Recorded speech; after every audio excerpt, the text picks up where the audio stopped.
BNMU परिवार के तमाम सदस्यों का शुक्रिया कि उन्होंने मुझ पर दोबारा विश्वास किया। साथियों, आज का विषय है बासी भात में खुदा का साझा, हिंदी उर्दू के बाद। यह लेख प्रोफेसर नामवर सिंह द्वारा लिखा गया है और हिंदी उर्दू विवाद के संदर्भ में नीलाम्बुस, तुम्हारा भी हार्दिक स्वागत है। और जो भी जेएनयू से जुड़े हुए हैं, हमारे सीनियर या हमारे साथी, उनके लिए ये विषय नया नहीं है। फिर भी आप हमसे जुड़े हैं तो एक मानसिक संबल मिला है। धन्यवाद साथी। जो विद्यार्थी हैं एमए के, जो हमसे जुड़े हुए एमए या बीए के, उनके लिए मैं बता दूं कि यह लेख प्रोफेसर नामवर सिंह ने लिखा है हिंदी उर्दू विवाद के संबंध में। अनुज सर, आपका भी हार्दिक अभिनंदन, शुक्रिया।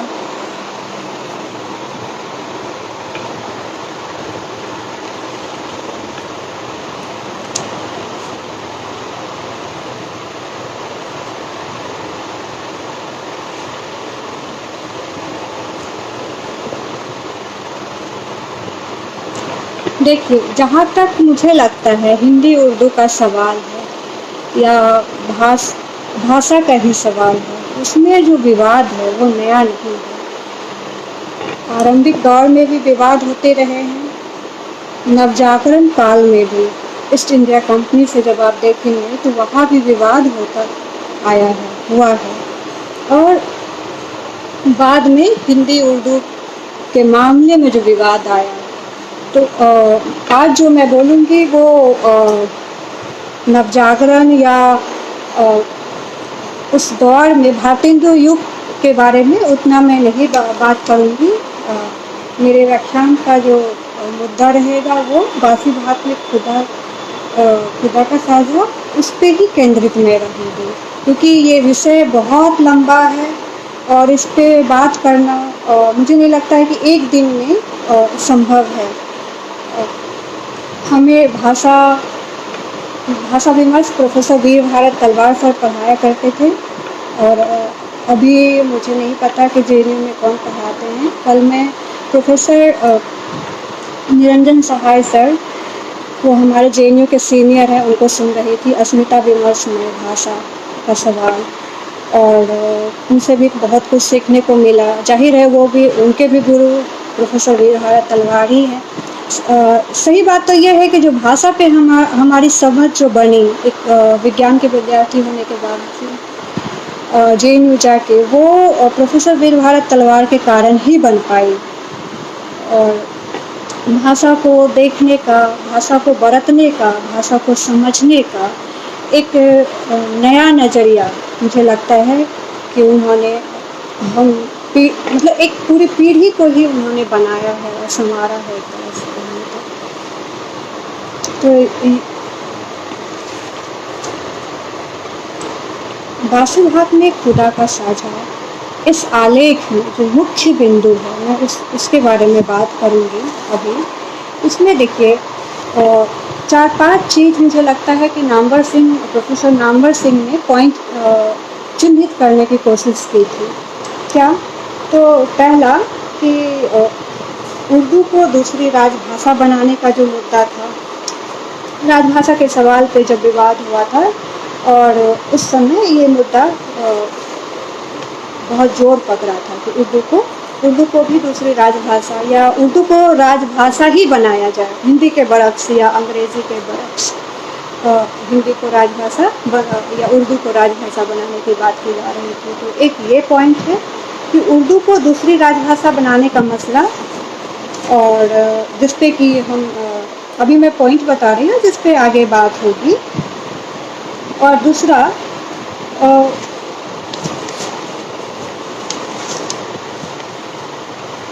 लिपि का सवाल। लिपि का सवाल भी बहुत अहम मुद्दा है। उर्दू की अपनी लिपि है, हिंदी की अपनी लिपि देवनागरी लिपि है। उस पर भी काफ़ी उस समय विवाद हुआ था इस चीज़ों को भी आगे हम इस पे भी बात करेंगे। तीसरा मुद्दा है वो राजभाषा का सवाल। राजभाषा हिंदी को होना है, अंग्रेजी को होना है या फिर उर्दू को होना था, इस पे विवाद हुआ था। तो इस पे भी नाम्बर जी ने लिखा है, नाम्बर सर ने। और मुझे जो लगा, मैंने 4-5 उनके लेख को पढ़ा और मुझे जो सही लगा और जिस पे लगा कि आप लोगों से संवाद स्थापित की जा सकती है, वो मैंने पॉइंट आउट किया है। और पांचवा जो है अस्मिता का सवाल, जो कि आजकल चर्चा में भी है। हर तरह की अस्मिता की बात की जाती है, दलित अस्मिता, स्त्री अस्मिता, भाषाई अस्मिता और जो भी है अस्मिता की इस तरह की बात की जाती है, या क्षेत्रीय अस्मिता की भी बात होती रही है। तो अस्मिता के सवाल पे भी नाम्बर जी ने लिखा है उसमें। लेकिन एक और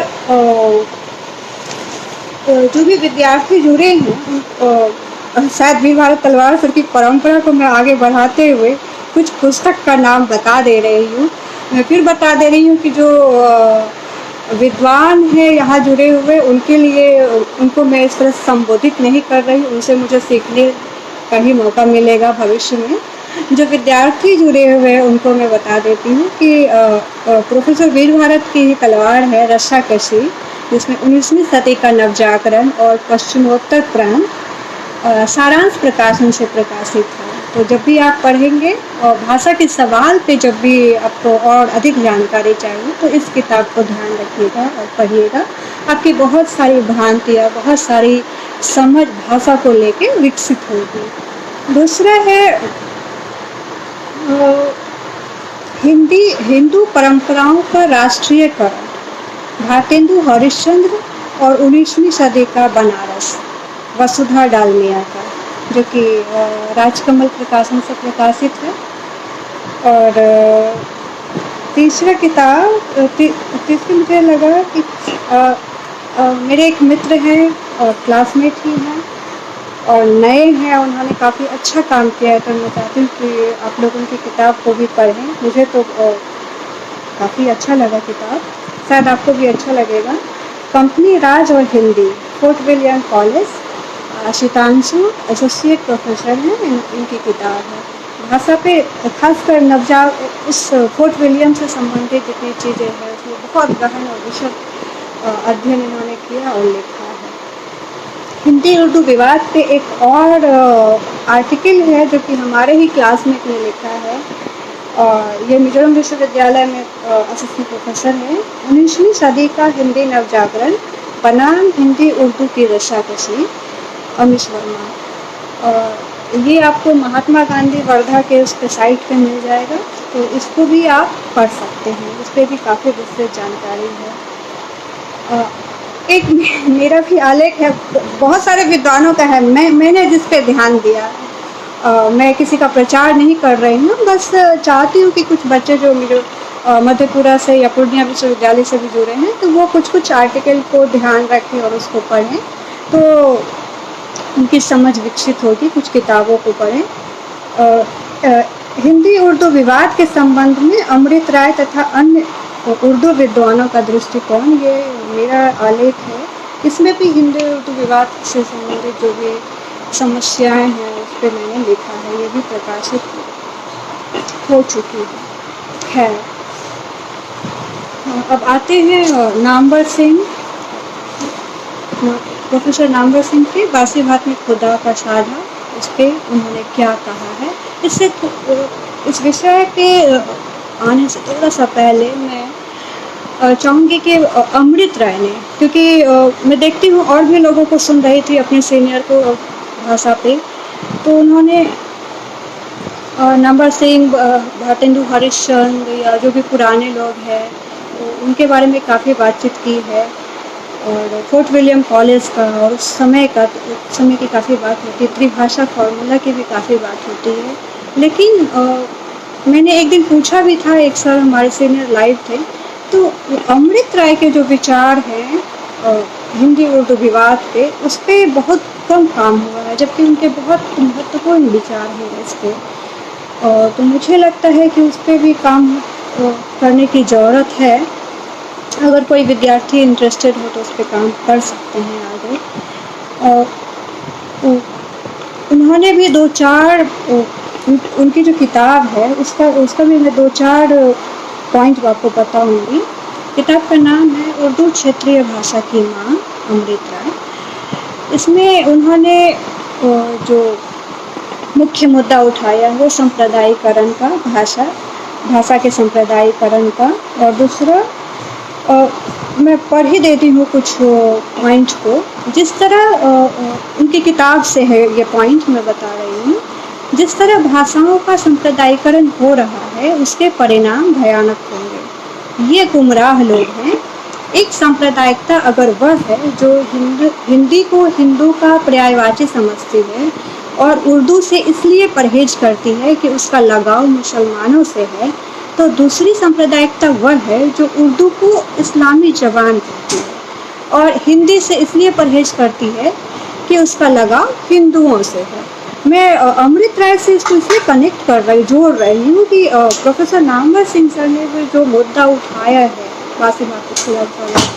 करीब करीब उस एक तरह से कहिए कि उस सवाल का जवाब भी अमृत राय के लेख में है, किताब में मिल जाएगा आपको। इसलिए मैं पूरी किताब पढ़ना तो संभव नहीं है या पूरे लेख को भी पढ़ना संभव नहीं है। मुख्य बिंदुओं को बता रही हूँ।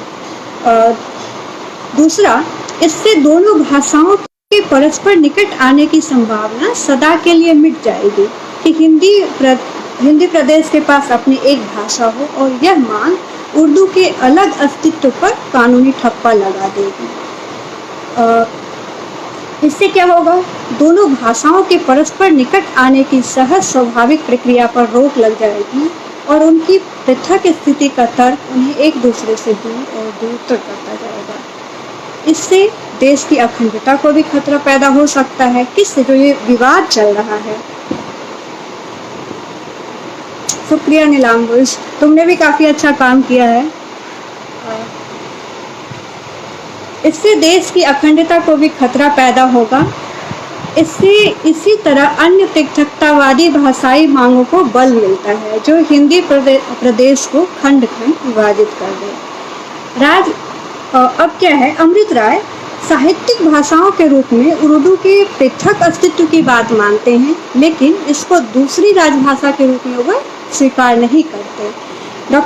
अब यहाँ पे डॉक्टर नामवर सिंह, प्रोफेसर नामवर सिंह को जोड़ते हैं। नामवर सिंह एक तरफ जहाँ दूसरी राजभाषा को वहाँ से एक झुनझुना करार देते हैं, वहीं डॉक्टर अजमल अजमली जो कि उर्दू के समर्थक थे, तो वो इसकी मांग करते हैं। उन्होंने इस मांग को उचित ठहराते हुए कहा था, डॉक्टर अजमल अजमली ने, कि उर्दू वाले इस क्षेत्र की प्रमुख भाषा उर्दू मान चुके थे, इसलिए इन्होंने इलाकाई जुबान का दावा छोड़कर उर्दू को दूसरी सरकारी जबान बनाने की मांग की। ये किस्सा बासी-बात में खुदा के साझा से लिया गया है। उर्दू को दूसरी राजभाषा बनाने से पहले यह देखना भी जरूरी है कि पहली भाषा को राजभाषा का दर्जा कहाँ तक प्राप्त हुआ है और वो कितना सफल हो पाया है। जहाँ डॉक्टर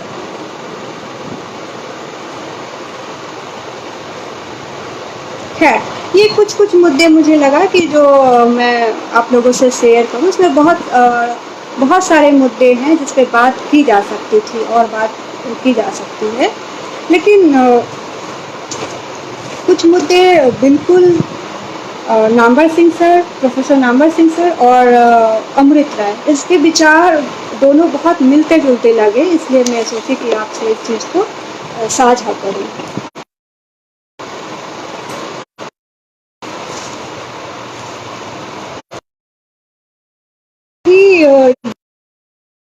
है उसके शुरुआत में ही प्रोफेसर नामवर सिंह लिखते हैं कि उर्दू जिहाद का फिलहाल है उत्तर प्रदेश में उर्दू को द्वितीय राजभाषा का दर्जा दिलाना।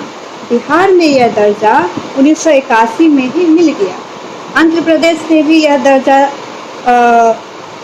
दे दिया, लेकिन उत्तर प्रदेश की बात और है। यह उर्दू की जन्मभूमि ही नहीं, गर्व भी है। और गढ़ की विजय ही उसकी असली विजय है। गरज की दिल का एक काम जो बरसों से पड़ा रखा है, तुम जरा हाथ लगा दो तो हुआ।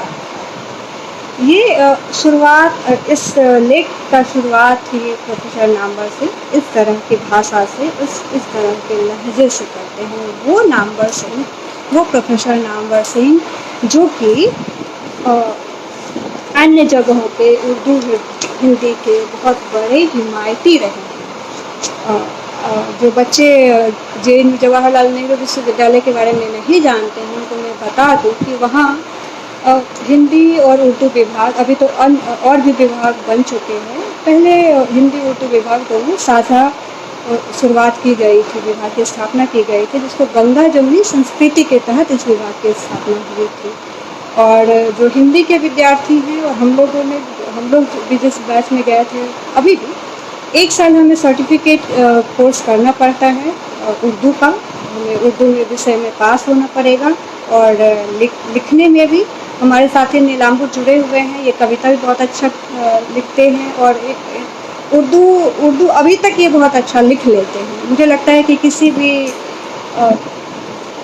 उर्दू जो बोलने वाले हैं या उर्दू भाषी लोग हैं, उनसे कम अच्छी उर्दू इनकी नहीं है। मैं अपनी बात नहीं करूँगी, मेरी बहुत अच्छी नहीं है, लेकिन नीलाम्बुर की उर्दू वाकई में बहुत अच्छी है। और अभी कल परसों हम देख रहे थे कि एक लोग जिसने लिखा था कि उर्दू में उन्होंने महामृत्युंजय जाप लिखा है, तो इसको बहुत इस तरह से बताया जाता है कि उन्होंने उर्दू में महामृत्युंजय जाप लिखा है। तो यही सारी चीज़ें जो गंगा जमुनी संस्कृति का यही उदाहरण है कि समाज में जितने लोग हैं, हम लोग एक दूसरे संस्कृति को समझिए, एक दूसरी संस्कृति को गले लगाइए और एक दूसरे की भाषा का आदर कीजिए, तभी हर भाषा का विकास होगा। लेग पुल, अगर जैसे कि पैर खींचने वाली जो चीज़ है, अगर आप पैर खींचेंगे, आप हिंदी का खींचेंगे, आप उर्दू का खींचेंगे, तो तीसरी जो भाषा है वो राज करेगी ही। और अभी राज कौन कर रही है ये बोलने की ज़रूरत नहीं है, मुझे ज़्यादा बताने की अभी तो नहीं है कि अभी राज कौन सी भाषा हमारे देश में कर रही है, शासन की भाषा अभी कौन सी है। तो उर्दू को लेके इस तरह की बात क्यों हुई, आखिर क्या कारण था जो नामवर सिंह, प्रोफेसर नामवर सिंह उर्दू के बारे में इस तरह की बात लिखते हैं कि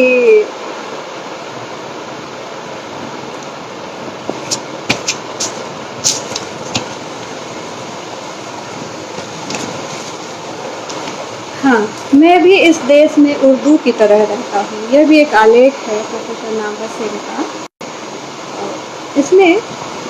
इसमें उन्होंने बताया है कि एक ज़माने में प्रगतिशील लेखक संघ, जनवादी लेखक संघ और जन सांस्कृतिक मंच जैसे मुख्य धारा के जितने भी लेखक संघ थे या संगठन थे, वहाँ उर्दू और हिंदी को लेके इस तरह का विवाद नहीं था। एक साझी संस्कृति जिस तरह से एक दूसरे को सहयोग करती है, एक दूसरे का साथ देती है, वैसी परंपरा हमारी रही है। जैसे लेखकों का सादत हसन मंटो हैं, कृष्णचंद्र हैं, ये सब ध्यान दीजिएगा कि ये सब हिंदी पंजाबी भाषा के थे, लेकिन ये उर्दू में लिख रहे थे और इनकी हिंदी भी उतनी ही अच्छी थी, हिंदी में भी ये लिख रहे थे। राजेंद्र सिंह बेदी हैं, इस्मत चुगतई है, कोटलन हैदर है, और भारतीय लेखक में और आगे बढ़ के वो उदाहरण देते हैं, फैज़ अहमद फैज़, नासिर काज़मी, इंतजार अहमद फराज, मतलब पूरा का पूरा इनका जो साहित्य है वो हिंदी में भी उपलब्ध है। तो आखिर क्या कारण है कि उर्दू में इतनी सशक्त उर्दू के जानकार होने के बावजूद भी इन्होंने हिंदी को अपनाया, या प्रेम आपके अपने कथा सम्राट को ही ले लीजिए, प्रेमचंद, वो भी उर्दू में लिखा करते थे। पहले उनकी जितनी कहानियाँ हैं, बहुत सारी कहानियाँ उनकी उर्दू में प्रकाशित हुई थी। कफन भी जहाँ तक मुझे ध्यान है, कफन भी उर्दू में पहले प्रकाशित हुई थी, बाद में वो हिंदी में आई है।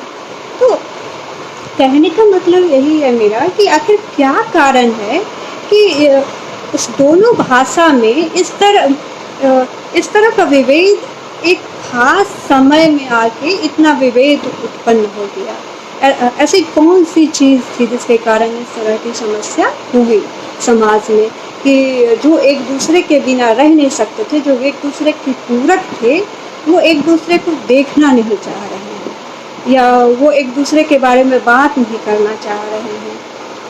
तो आखिर ऐसी कौन सी समस्या हुई, क्या कारण हुआ? आप उर्दू भाषा को ही देख लीजिए। उर्दू भाषा में तमाम उनकी लिपि को छोड़ दें, अगर हम लिपि के बारे में जैसा कहा भी जाता है कि वो उर्दू लिपि, और जब लिपि की बात होगी उर्दू और देवनागरी लिपि की, तो उर्दू लिपि के बारे में ऐसे मजाक मजाक में लोग कहते हुए थे कि नुक्ते के एक जरा से हेर फेर से खुदा जुदा में बदल जाता है। मतलब कि आपको बहुत कॉन्शियस होके उर्दू लिपि को लिखना है, लेकिन देवनागरी में इस तरह की चीज़ नहीं है। तो एक इस मुद्दे पे भी उर्दू को घेरा जाता रहा था कि वो उतनी स्पष्ट नहीं है या जितनी की देवनागरी है, मुक्ता वाला मामला जो भी था। तो खैर, जो हिंदुस्तानी भाषा थी उसमें कि उर्दू का भी उतना ही स्थान है और हिंदी का भी उतना ही स्थान है, जिसको कि आम जन बोला करते थे, उसके पैरोकार महात्मा गांधी भी रहे। हमारे राष्ट्रपिता इस भाषा के पैरोकार थे, लेकिन वो इस तरह से चाहते थे कि हिंदुस्तानी भाषा पे बात हो, हिंदुस्तानी भाषा को समाज ग्रहण कर ले। उस तरह की सफलता या कहिए कि समाज ने उसको उस तरह से स्वीकार नहीं किया। जो एक दो वर्ग बना, एक उर्दू के हिमायती हो गए, दूसरा ध्रुव हिंदी के हिमायती। शुद्धतावादी जो बातें आई बाद में चल के कि उर्दू में अरबी फारसी के शब्द लिए जाएंगे ज़्यादा से ज़्यादा, और हिंदी में के निकट जा चली गई। जो बाद में अगर हम देखें, जो क्या कहते हैं सौराष्ट्र, उस पे जब हम बात करेंगे तो खैर, अभी जो मैं कह रही थी कि आखिर क्या कारण था कि इतना प्रेम और इतना सौहार्द होने के बावजूद हिंदी उर्दू में सौतिया एक तरह से उस समय ऐसा ही हो गया था। आप कह सकते हैं कि एक सौतिया डाह वाली चीज़ हो गई थी। कहीं ना कहीं जब मैं पढ़ रही थी प्रोफेसर नामवर सिंह के आलेख को, तो मुझे लगा कि इतने प्रगतिशील विचारक रहे हैं, गुरु हैं, हमारे गुरुओं के भी गुरु हैं। हालांकि मेरी छोटी सी बुद्धि है, जो भी जितना मैं समझ पाई, मुझे लगा कि इतने प्रगतिशील विचारक आखिर और हमेशा वो उर्दू के पैरोकार रहे हैं। फिर आखिर क्या कारण था कि उर्दू के बारे में इतने कटु हो जाते हैं, इतने तिक्त हो जाते हैं कहीं कहीं पे। और जो जब आप उस आलेख को पढ़ेंगे, सिर्फ उसी आलेख और जगह के उर्दू के तो बहुत बड़े पैरोकार हैं, बहुत बड़े, जिसको कहते हैं मतलब पसंद करने वाले में से एक दो उदाहरण मैं दूंगी, आपको समझ में आएगा कि उर्दू को वो कितना अपना मानते रहे हैं। उसमें वो कहते हैं कि जैसे हवाला देते हैं, कुछ उदाहरण दिया है उर्दू इस पहले का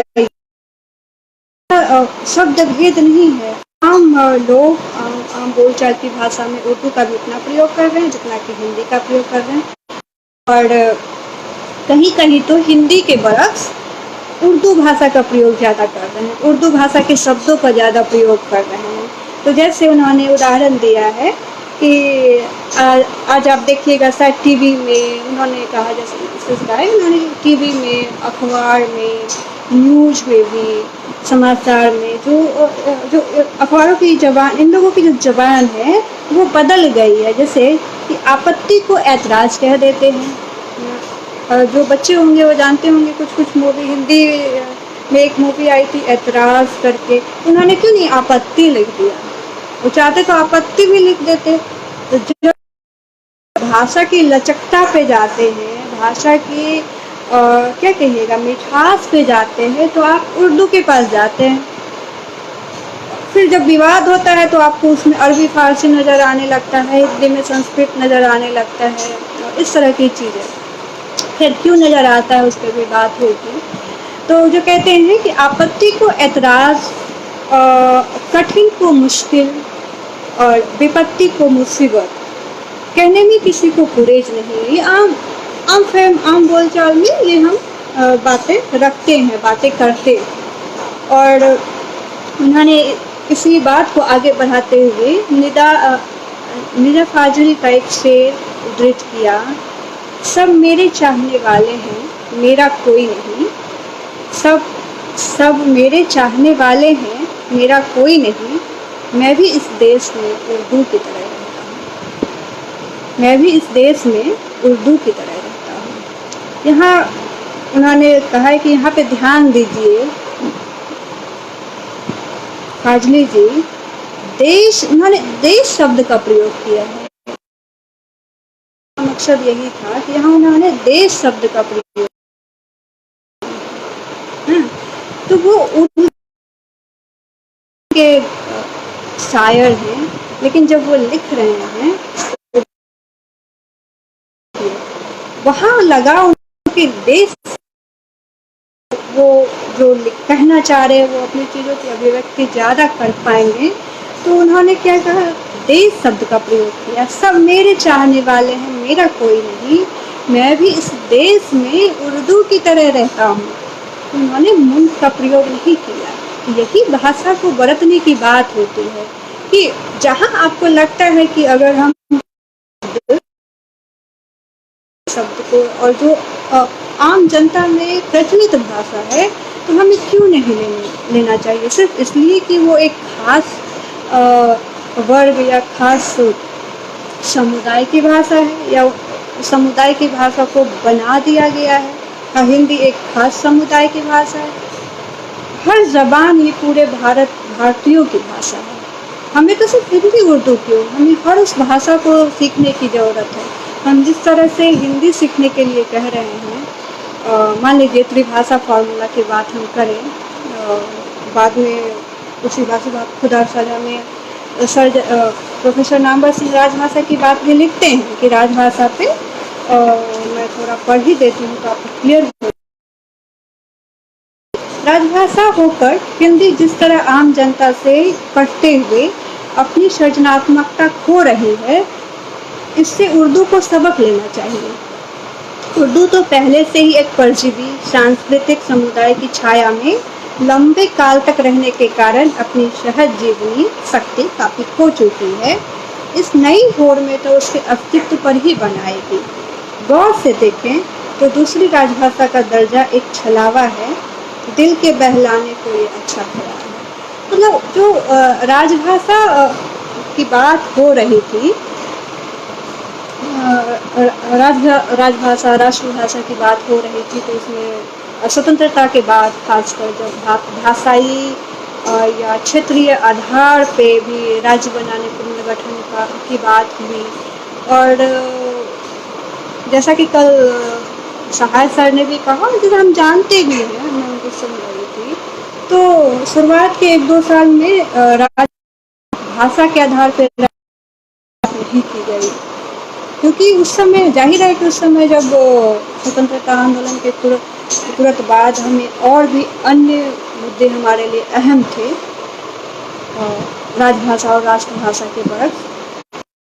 आपको अपने देश की जो चरमराती अर्थव्यवस्था थी या राज्य सुरक्षा व्यवस्था है, उसको भी देखना था, तो 1-2 साल के लिए इन चीज़ों को टाल दिया गया।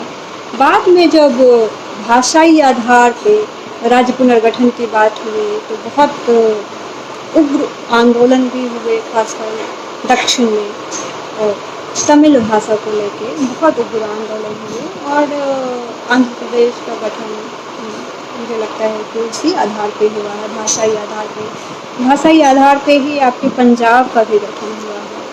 और कश्मीर उर्दू, अगर जैसे एक बात की जाती है, अभी भी बहुत सारे विद्वान जनसंख्या के आधार पे भाषा की राजभाषा और राष्ट्रभाषा की बात करते हैं, तो अगर जनसंख्या के आधार पे ही राजभाषा और राष्ट्रभाषा गठन करने की बात होती, बनाने की बात तो सही होती, तो कश्मीर की भाषा तो फिर उर्दू नहीं होनी चाहिए। कश्मीर की राजभाषा, मुझे नहीं लगता कि कश्मीर की राजभाषा, तो फिर क्या कारण था कि कश्मीर की राजभाषा उर्दू हो गई। तो ये बहुत सारे सवाल हैं, जिससे कि जब आप इसको अंदर तक पढ़ेंगे, इन सारी चीज़ों को, इन सारी किताबों को, तो आपको देखने को मिलेगा, समझने को मिलेगा कि भाषा भाषा को बनाने में, भाषा को बरतने में, या राजभाषा राष्ट्रभाषा का जो सवाल है, उसके पीछे भी बहुत सारी राजनीति हो रही है हमारे देश में। हर देश में रहती है, हमारे देश में भी रही है भाषा। तो जनसंख्या के आधार पे जो आप बात करते हैं हिंदी भाषा को, जनसंख्या के आधार पे आप कहते हैं कि जो मातृभाषा का एक जो संकल्पना है, अगर हम जनसंख्या के आधार पे बात करें, तो मातृभाषा की जो संकल्पना वो तो बिल्कुल खारिज हो जाएगी एक तरह से। हाँ, आप देखिए, जो शुद्ध हिंदी प्रदेश है, ठेठ हिंदी, वो जो नहीं कहते, जो उत्तर प्रदेश, हाँ, जहाँ से कि एकदम खड़ी बोली हिंदी का विकास जहाँ से होता है, आखिर क्या कारण था कि उनके जो बड़े कवि थे उस जमाने के, तुलसीदास हो या और भी तमाम कवि, वो अवधि में रचना करते हैं, वो आपकी खड़ी बोली में क्यों नहीं रचना करते हैं? कुछ तो कारण रहा होगा ना कि खड़ी, ये भी हो सकता है कारण कि खड़ी बोली जुड़ाव नहीं है, जैसा जुड़ाव की अवधि से है, या लोक भाषा से है, या मातृभाषा से है। हाँ, मातृभाषा जैसा पिछली बार भी मैंने कहा था कि मातृभाषा से सबसे पहला जुड़ाव, मातृभाषा की जो संवाहिका होती हैं वो स्त्रियां होती हैं। स्त्रियां सबसे ज़्यादा मातृभाषा में अभी भी जो आगे बढ़ाने का काम करती हैं, वो स्त्रियां ही करती हैं पुरुषों के मुकाबले। और जो हमारे हिंदी साहित्य जो जो रहा है, उसमें संस्कृत साहित्य या उस चीज़ों को आप देखें, तो उसके भाषा की बात की जाती है। तो हमारे जो शूद्र थे, संस्कृत भाषा पढ़ने ही नहीं दी जाती थी, जैसा कि मैंने विमर्श वाले मुद्दे पे कुछ ऐसा स्त्री भाषा पे बात हुई थी, तो इसलिए मैंने कहा था कि उसको थोड़ा ही होगा, लेकिन वही चीज़ है कि जो हमारा एक वर्ग है, वो तो संस्कृत से मरहूम था, वो संस्कृत नहीं जानता था, संस्कृत नहीं पढ़ता था, तो फिर वो संस्कृत या जो आपने खड़ी बोली बनाई बाद में जाके हिंदी भाषा, तो उसको वो कैसे समझेगा जब तक वो साक्षर नहीं है, पढ़ना लिखना नहीं जानता है, या जो आपने एक शुद्धतावादी रवैया भी अपना लिया बाद में जाके। अगर उर्दू की बात तो छोड़ दीजिए, हिंदी का ही देखिए, जो फैलन डॉक्टर रघुवीर ने जो पारिभाषिक शब्दावली का निर्माण किया, तो उसमें क्या मतलब, वो जो विवाद हुआ उसके बाद दोनों हिंदी में भी और उर्दू में भी, दोनों में भी क्या हो गया कि दोनों अपने आप को शुद्ध करने के चक्कर में उन्होंने शब्दों को अरबी से लेना शुरू कर दिया, उर्दू ने, और हिंदी का जो निर्माण, शब्दावली का निर्माण, उन्होंने शब्दों को संस्कृत से लेना कर दिया। जो सहज बोली थी उसको भी एक तरह से कहिए कि असहज बनाने का क्रम चल गया। हाँ, आम भाषा, बड़े आम जन बड़े आराम से जिस भाषा में बात कर रही थी, पढ़ लिख रही थी, संगीत का, लोक संगीत का, लोक कहानियों की जो हमारी परंपरा रही है, उसके बरक्स जब आपने खड़ी बोली का, एक गढ़ी हुई बोली का निर्माण कर दिया, तो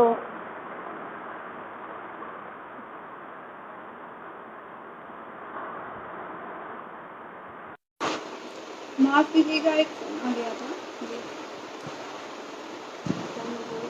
हाँ, मातृभाषा वाली बात थी कि हमने जो एक खरी बोली हिंदी, उसे तो जिस उसका जन्म जहाँ से हुआ से बड़े कवि, बड़े चिंतक, लेखक मातृभाषा अगर जनसंख्या बल के आधार पे गति उन्नति की बात होती या विश्व में अभी तमाम तरह की चीज़ों की अवधारणा दी जा रही है कि वैश्विक आधार पे संख्या बल पे हम कमज़ोर हो जाएंगे अगर हिंदी को क्षेत्रीय मतलब बोली जो है उनको उनका अगर वाजिब हक मिल जाएगा तो हाँ तो भैया हम हम तो इसी भाषा एक ये भी मुद्दा उठ रहा था कि जो बिहार के लोग हैं वो हम बोलते हैं, मैं नहीं बोलती, तो बहुत सारी चीज़ें हैं। यूपी के लोग टॉपर को टापर बोलते हैं, राजस्थान में अलग टोन है, एक्सेंट अलग है, बंगालियों का अलग एक्सेंट है, साउथ इंडियन का अलग एक्सेंट है बोलने का, भाषा को बरतने का। और फिर मतलब कुछ खास प्रदेश को ही मैं जब जेएनयू गई तो मुझे बहुत फील हुआ कि हम र वाला रवैया और इस तरह का ऐसा नहीं है कि हम जब लिखते हैं तो वो गलत होता है, लिखने के समय वो गलत, हालांकि अतिरिक्त सतर्कता बरतनी चाहिए एक हिंदी के विद्यार्थी होने के नाते, लेकिन सिर्फ इसी आधार पे अगर आप किसी को खारिज कर दे शुद्धतावादी वाले चीज़ों को लेके तो वो भी मुझे लगता है कि सही नहीं है कि आपने र बोल दिया, आपने इसको ऐसे बोल दिया। जो खासकर बिहारी जाता है हमारे यहाँ तो नहीं है, खासकर बिहार में अगर आप देखिए तो यहाँ हम के संकल्प में अगर हम मैं कहते हैं मतलब कि उसमें अहम का बहुत वो है, बहुत अहमवादी है। जैसे लोग दिल्ली जाते हैं, दिल्ली पंजाब काम करने, तो कुछ दिन जब गांव लौटेंगे तो वो बोलेंगे कि मैं यहाँ गया था, मेरे को ये काम है, मेरे को वो काम है, लेकिन फिर एक दो दिन बाद फिर वो उसी हम पे आ जाते हैं, क्योंकि हमारा भाषा को जो हम बरतते हैं, जो हमने बचपन से जिस भाषा में हमारी चेतना विकसित हुई है, उस भाषा को इस तरह से नहीं छोड़ा जा सकता है। तो जो मातृभाषा की बात है, स्त्रियाँ, आप लोकगीत को ध्यान दीजिए,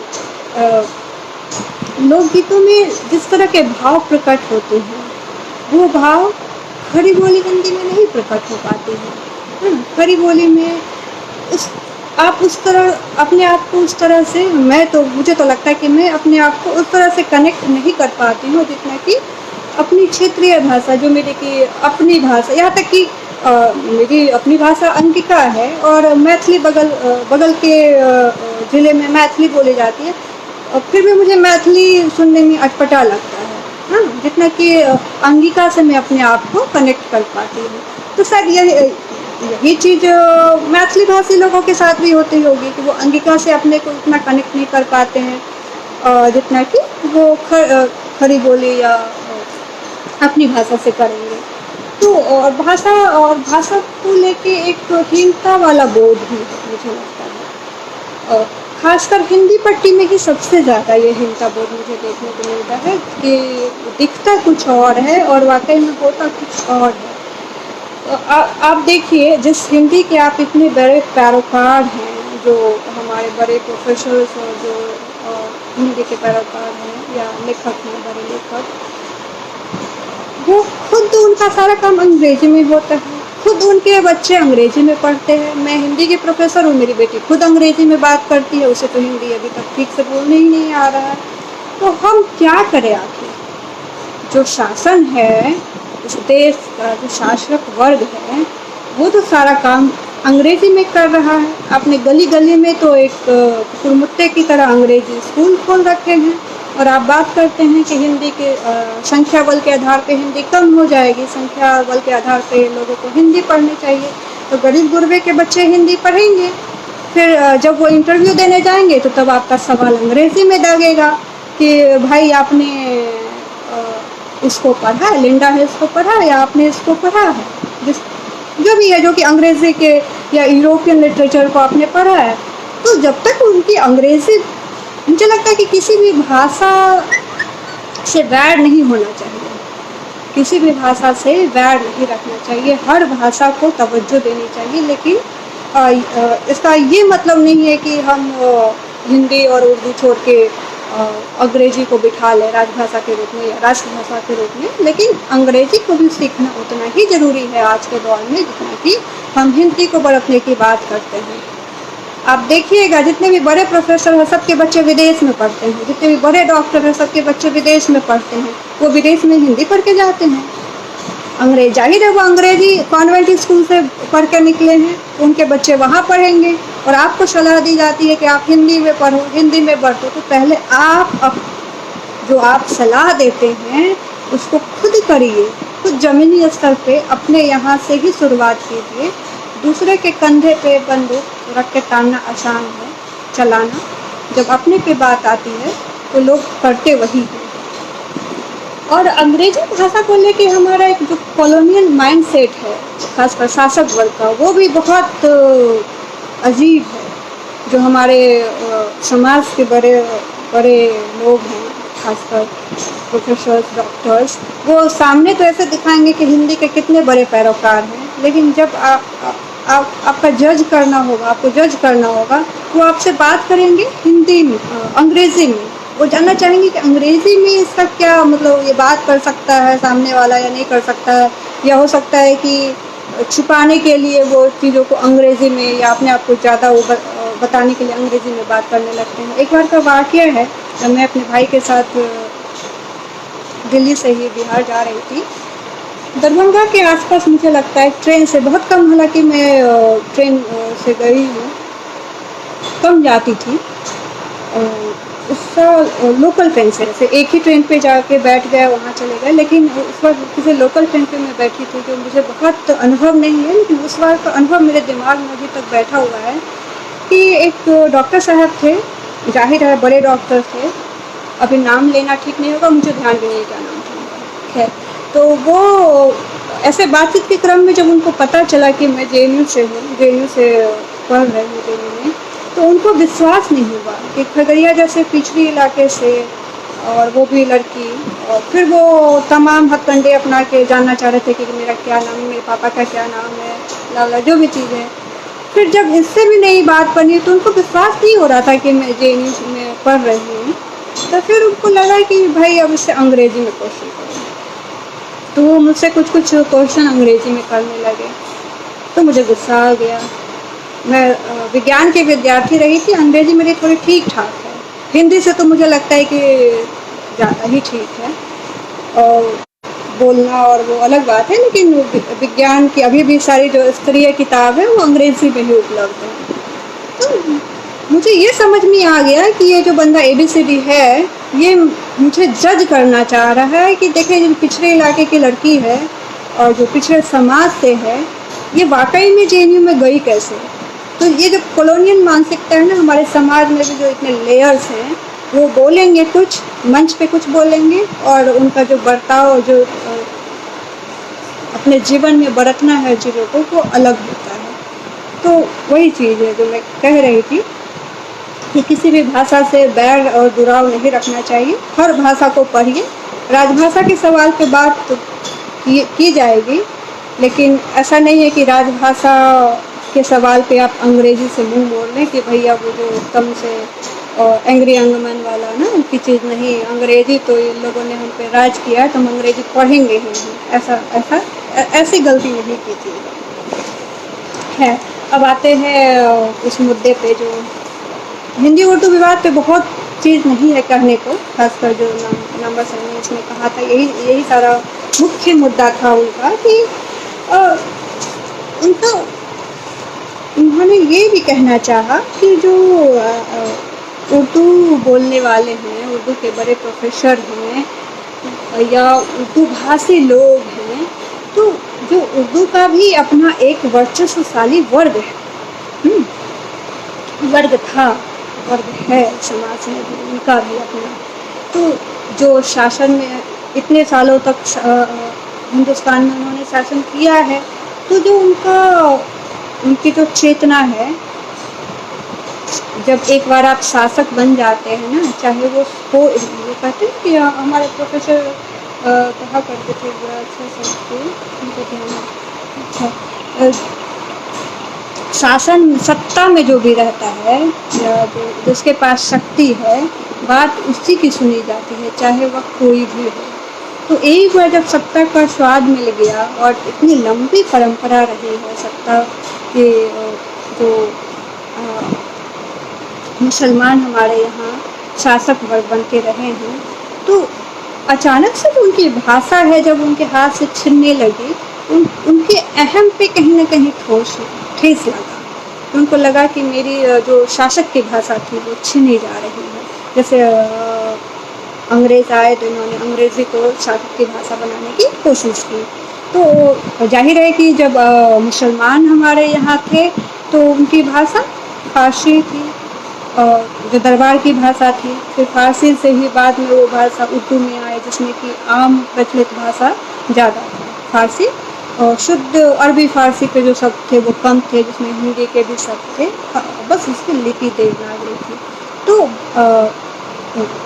प्रोफेसर नामवर सिंह का एक जो कंसर्न था इस चीज़ों को लेकर ये भी था कि आखिर क्या कारण, अगर उनको उर्दू से इतना प्यार ही था, उर्दू लिपि से वो इतना प्यार ही कर रहे थे, इतनी मोहब्बत ही उनको थी, तो आखिर क्या कारण था कि जब लखनऊ समझौता होता है तो उससे पहले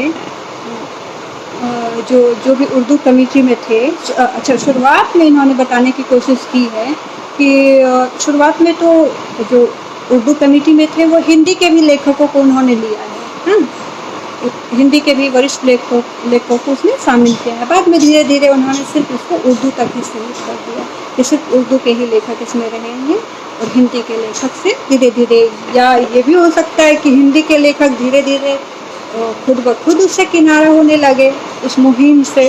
राजभाषा और राष्ट्रभाषा वाली जब राजभाषा की बात जब उठ रही थी, राजभाषा बनाने के मुद्दे को लेकर कि हिंदी को बनाया जाए या उर्दू को बनाया जाए, तो उसमें एक जब मसौदा तैयार हुआ था उस मुद्दे पे, राजभाषा के सवाल पे, तो उसमें ये कहा गया कि आप लिपि के सवाल पे आप उर्दू को रखिए और लिपि इसका देवनागरी नहीं हो और उर्दू भी नहीं हो, लिपि क्या हो, रोमन लिपि। तो प्रोफेसर नामवर सिंह ने इसी बात पे उन लोगों को घेरने की कोशिश की है कि आखिर क्या कारण है। चलिए देवनागरी लिपि तो मान लेते हैं कि आपको लगता है कि हिंदुओं की लिपि है तो इसलिए आप इसको खारिज कर रहे हैं, लेकिन आपकी अपनी जो लिपि है उर्दू लिपि, उसके बरक्स आप रोमन लिपि को क्यों चाह रहे हैं कि रोमन लिपि बन जाए, आखिर क्या कारण है? तो सिर्फ यही कारण तो नहीं है कि राजभाषा बनने के नाम पे जो कमेटियाँ गठित होंगी या जो भी संस्थाएं बनेंगी उसमें तो उर्दू के बड़े लोग हैं और उस परंपरा से जुड़े हुए लोग हैं, उनको कुछ पद मिल जाएगा, कुछ पुरस्कार मिल जाएगा, इस तरह की संभावना उन्होंने व्यक्त की है। हालांकि इस चीज़ पे भी उनका काफ़ी उनकी तीखी आलोचना हुई है कि ऐसी बात नहीं है, सिर्फ उर्दू भाषा में ही ये चीज़ नहीं है कि जिस भाषा का पैरोकार। और सबसे ज़्यादा मुझे ये आश्चर्य लगा पूरे लेख को पढ़ते हुए कि इतने बड़े प्रगतिशील प्रोफेसर इस लेख बाशिबा को खुदा सादा की बात कर रही हूँ, उन्होंने इस लेख में हिंदी में जो समस्या चल रही है उस पर बहुत कुछ नहीं लिखा, तो या फिर वो मतलब इतने कॉन्फिडेंट थे कि उनको पता था कि चूँकि वामपंथी हैं, उनको पता था कि हिंदी के जो धूर दक्षिणपंथी लोग हैं जिन्होंने हिंदी लिपि और हिंदी का जो पूरा वो दौर चला और तो वो पूरा उन्होंने बनाया गाय, और भारतेंदु युग में भी गाय को लेके हिंदी भाषा और इस चीज़ को लेके पूरी एक परंपरा चली हिंदी को बनाने की, हिंदी को स्थापित करने की। तो इसके बारे में वो मुझे लगता है कि काफ़ी पहले लिख चुके होंगे, तो इसलिए शायद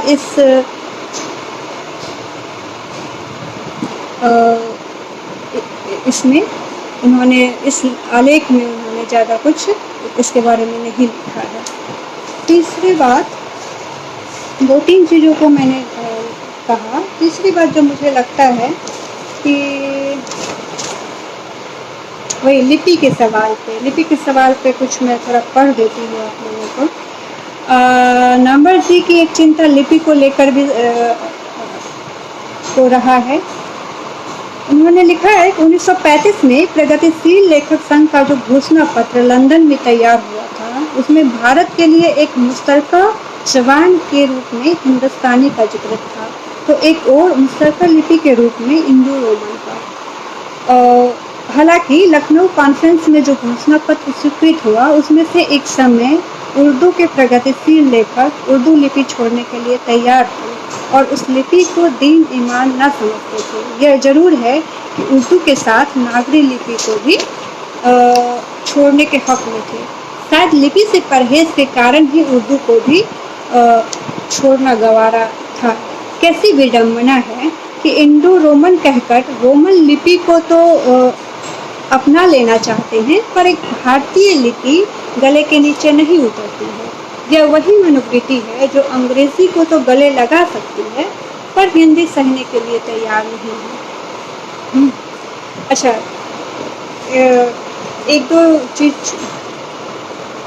एक दो पॉइंट और है, यही कि अब लिपि वाला बात तो मैं कर चुकी हूँ। आप एक इस मनोवृत्ति को थोड़ा समझिए जो उन्होंने प्रोफेसर नामवर सिंह ने कहा है, और भी लोग कहते रहे हैं हिंदी उर्दू विवाद पे, कि पूरे भारतवर्ष में आप देखिए जो हिंदी पट्टी है, हिंदी पट्टी को छोड़ के हिंदी को कौन अपना रहा है? आप या अगर हम सीधे मुखातिब हो प्रोफेसर नामवर सिंह के आलेख से, प्रोफेसर नामवर सिंह जो कह रहे हैं कि मुसलमानों ने ऐसा किया या मुसलमानों को तो अंग्रेज़ी अपनाने में गरज नहीं है, लेकिन वो और अब अपनी लिपि को भी नहीं अपनाना चाह रहे हैं। तो जो पूरा का पूरा दक्षिण है आपका, इसी भारत में है। ईस्ट इसी भारत में है आपका। जम्मू कश्मीर, इवन पंजाबी, इनकी भी अपनी लिपि है। लिपि के सवाल पे जब प्रोफेसर नामवर इस तरह से लिख रहे हैं, तो मुझे समझ में नहीं आया कि क्यों वो आखिर इस साउथ के लोगों को आप उस तरह से मुखर हो कि किसी के लिए क्यों नहीं लिखा आपने? साउथ में दक्षिण के लोग तो बहुत आराम से अंग्रेजी का प्रयोग करते हैं। अपने हिंदी को थोपने की कोशिश की, उन पे हिंदी राजभाषा बनाने की, स्टेशन पे हिंदी में पट्टिका नाम रखवाया और जो भी चीज़ किया उन्होंने उखाड़ के फेंक दिया उसको। या नॉर्थ ईस्ट में भी है, जो त्रिभाषा फार्मूला की बात हुई थी, तो वहाँ आप त्रिभाषा फार्मूला, और यहाँ पे जब अंग्रेज़ी का दामन पकड़ना चाह रहे थे तो आप उसको इस तरह से देखते हैं। तो कहीं ना कहीं यहाँ वो जो मानसिकता है मुसलमान और हिंदू वाली, उसको उस खांचे में मुझे लगता है कि इस खांचे में भी देखा गया है, तभी इस तरह की चीज़ सामने आती है। क्योंकि रोमन लिपि का जहाँ तक सवाल है, रोमन लिपि में आपके तमाम लिपियाँ रोमन लिपि में ही हैं।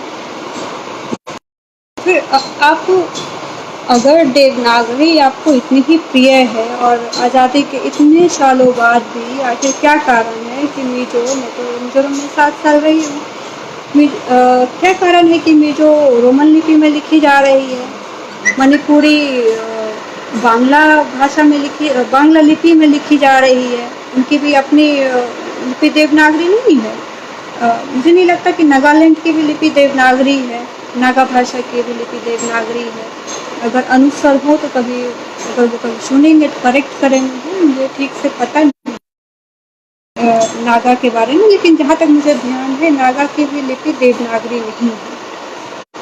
तो यहाँ पे मैंने पहले भी कहा, मुझे लगता है कि ये वही हिंदू और उर्दू मुसलमान और हिंदू वाली जो चीज़ है उसी को लेके बात की गई है, उसी को लेके इतना तीखा प्रहार किया गया है मुसलमानों पे। और वैसे प्रोफेसर द्वारा जहाँ की गंगा यमुनी संस्कृति हिंदी साहित्य CIL, centre of Indian language कहते हैं जिसको, उसमें हिंदी उर्दू को हिंदी का भी उतना ही स्थान जितना कि उर्दू का है। उर्दू के विद्यार्थी को भी एक सेमेस्टर 1 साल हिंदी पढ़ना है और हिंदी के विद्यार्थी को भी उर्दू पढ़ना है। तो जो इस तरह की जो संस्कृति से निकले हुए लोग हैं, इस तरह के संस्कृति के संस्थापक लोग हैं, आखिर क्या कारण था कि इतना तीखा हमला उन्होंने इस लेख में किया है, और उस तीखे हमले के पीछे की मानसिकता को इस पर भी बातचीत होनी चाहिए। और चौथा जो चीज़ मुझे एक लगा कि अस्मिता का सवाल, इस पर उन्होंने लिखा है कि उर्दू की अस्मिता का संकट समझ में आता है, किंतु अस्मिता की प्राप्ति मुख्य धारा से अलगाव में नहीं, लगाव में है। समाज से कटकर यदि कोई व्यक्ति अपनी अस्मिता को प्राप्त नहीं कर सकता तो फिर कोई भाषा या साहित्य भी अलगाव से घाटे में ही रहेगा। तो समाज से अलगाव की बात जो आप कर रहे हैं, और अस्मिता की बात, जहाँ अस्मिता की बात उठेगी तो अस्मिता की बात पे तो तमाम तरह के अस्मिता की बात उठनी चाहिए। अस्मिता पे आपका स्त्री विमर्श, स्त्री भाषा की भी बात उठेगी एक अलग से, जो है जिस पे कि अभी तक बहुत अच्छे से काम नहीं हुआ है, जिस पे कि मुझे लगता है कि और सुनियोजित ढंग से काम होने की ज़रूरत है। और शुरुआत भी ठीक से नहीं हुई मुझे लगता है स्त्री भाषा के सवाल पे। और दलित भाषा है आपका, लोक भाषा, मातृभाषा, लोक भाषा या मातृभाषा जिसको कि वही एक संकल्पना है। तो अगर हम अस्मिता की बात करेंगे और तो कहीं ना कहीं इन सवालों से भी हमको जूझना पड़ेगा, इन सवालों से भी हम तभी अस्मिता की बात पे हम ठीक ढंग से बातचीत कर पाएंगे। और लोक भाषा और मातृभाषा पे मुझे प्रोफेसर बद्री नारायण का कहा एक ध्यान में आ रहा है। उन्होंने कहा मातृभाषा में जो श्रमिक वर्ग है आपके यहाँ का, श्रमशील वर्ग, जो कि जो खेतों में काम करते हैं, जो आपके यहाँ मतलब कृषक वर्ग है, कामगार वर्ग है, औरतें हैं जो जैसे जाता पीस रही हैं तो वो गाना गा रही हैं। अभी तो जाता पीसने की वो चीज़ ख़त्म हो गई है, जिस समय थी और जिस समय जाता पीसा जाता था। तो और फिर मज़दूर वर्ग तो अभी भी हैं, और धान रोपनी वगैरह में देखिए उसका एक अलग गाना है। और फिर खेत में जब कुदाल चलाएंगे तो उस समय एक अलग गाना गाया जाता है। जब सार का एक अलग गाना था जो स्त्रियाँ गाती थी अपने जब वो जाता चलाती थी। हमारे एक सीनियर हैं समर, जो बॉलीवुड में गाना लिखते हैं, तो उनका मैं इंटरव्यू देख रही थी, तो उन्होंने कहा है कि उनकी माँ और चाची, मतलब उनको लोकगीत इतना पसंद बचपन से रहा है कि वो अपनी माँ और चाची से ज़बरदस्ती जब सार का गाना गवाते थे, और वहीं पे जब वो गाना गाती थी तो सो भी जाते बचपन से ही। मतलब कि मातृभाषा की मिठास यही होती है, वो आपको सीधे दिल से आपके हृदय को बांध लेती है। तो प्रोफेसर बद्री नारायण एक उदाहरण दे रहे थे मातृभाषा पे कि वो एक बार अपने गांव से चले आ रहे थे, तो उन्होंने देखा कि खेत में कुदाल चलाने वाला एक किसान अपनी भाषा में एक लोकगीत गा रहा था, और उस लोकगीत का आशय यही था कि जो ये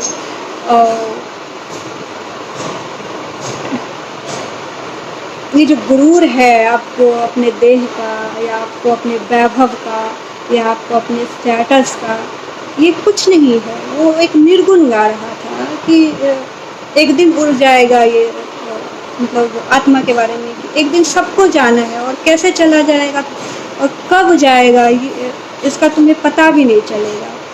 तो लोकगीत में बहुत तरह की चीज़ें हैं जिससे कि आप अपने आप को जोड़ सकते हैं। एक और बड़ा अच्छा उदाहरण उन्होंने दिया था श्रमिक वर्ग से कि एक उसमें उन्होंने कहानी बताई। मैं प्रोफेसर बद्री नारायण का नाम इसलिए ले रही हूँ कि उन्होंने लोक भाषा पर बहुत अच्छा काम किया है। उनके आलेखों को पढ़िएगा आप लोग अगर समय मिले तो। एक किसान है, भारतीय किसान, उसकी वाइफ और वाइफ हस्बैंड में एक बातचीत चल रही है। तो उस दिन उसकी पत्नी कहती है कि मुझे आज मांस खाने का मन है। तो वो उसका पति कहता है ठीक है, मैं ला देता हूँ तुम्हें। तो सुबह ही चला जाता है मांस लाने के लिए। और सुबह हो गई, उसकी वाइफ सब कुछ तैयार करके वेट कर रही है, उसकी प्रतीक्षा कर रही है, वो नहीं आ रहे हैं। दोपहर भी नहीं आए, शाम हो गया नहीं आए, आता है वो रात के 12 बजे उसका पति। तो वो कहता है कि अच्छा तो तुमने खा लिया और मेरा मांस कहाँ है? मेरे हिस्से का मांस कहाँ है?